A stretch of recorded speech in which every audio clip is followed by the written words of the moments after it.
Book my ഷോയിൽ hourly ട്രെൻഡിങ്ങിൽ സർവകാല record തീർത്ത് കുതിക്കുകയാണ് Dhurandhar.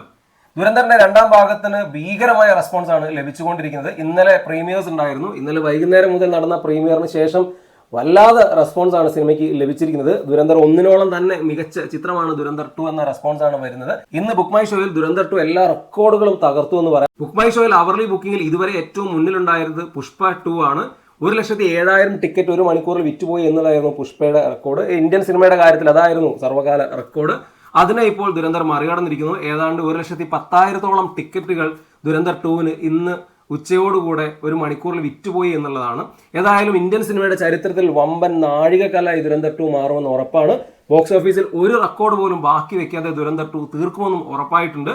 GCC ഇല്ലാതെയാണ് ദുരന്തർ 2 ഈ റെക്കോർഡ് നേടുന്നത്. ഏതായാലും ഇന്ത്യൻ സിനിമയിൽ നിന്ന് അടുത്തൊരു 2,000 കോടി ഉറപ്പായിട്ടും ദുരന്തറിലൂടെ വരും. വീക്കെൻഡിലെ അഡ്വാൻസ് ബുക്കിംഗ് തന്നെ ഏതാണ്ട് 300 കോടിക്ക് അടുത്താണ് വന്നിരിക്കുന്നത്. ഗംഭീര റെസ്പോൺസ് നേടി മുന്നേറുന്ന സിനിമയ്ക്ക് റംസാൻ കാലത്തിന് ശേഷം വലിയ രീതിയിലുള്ള തിരക്കുണ്ടാവുമെന്ന് ഉറപ്പാണ്. വലിയ വെക്കേഷൻ കാലം മുന്നിലിരിക്കെ തന്നെ ദുരന്തർ 2 അത്ഭുതമായി മാറും. ഇന്ത്യൻ സിനിമയുടെ ചരിത്രത്തിലെ സർവകാല റെക്കോർഡും എല്ലാവിധ ബോക്സ് ഓഫീസ് റെക്കോർഡുകളും ദുരന്തർ 2 എന്ന ഈ ഹിന്ദി ചിത്രം സ്വന്തമാക്കുമെന്ന് ഉറപ്പാണ്. ആദിത്യദാർ അദ്ദേഹത്തിന്റെ കരിയറിലെ തന്നെ ഏറ്റവും മികച്ച 2 ചിത്രങ്ങളാണ് ദുരന്തറിലൂടെ നൽകിയിരിക്കുന്നതെന്ന് ഉറപ്പിച്ച് പറയാം. ദുരന്തർ 1ന്റെ പ്രതീക്ഷ നിലനിർത്തിക്കൊണ്ട് തന്നെയാണ് ദുരന്തർ 2 വന്നിരിക്കുന്നത്.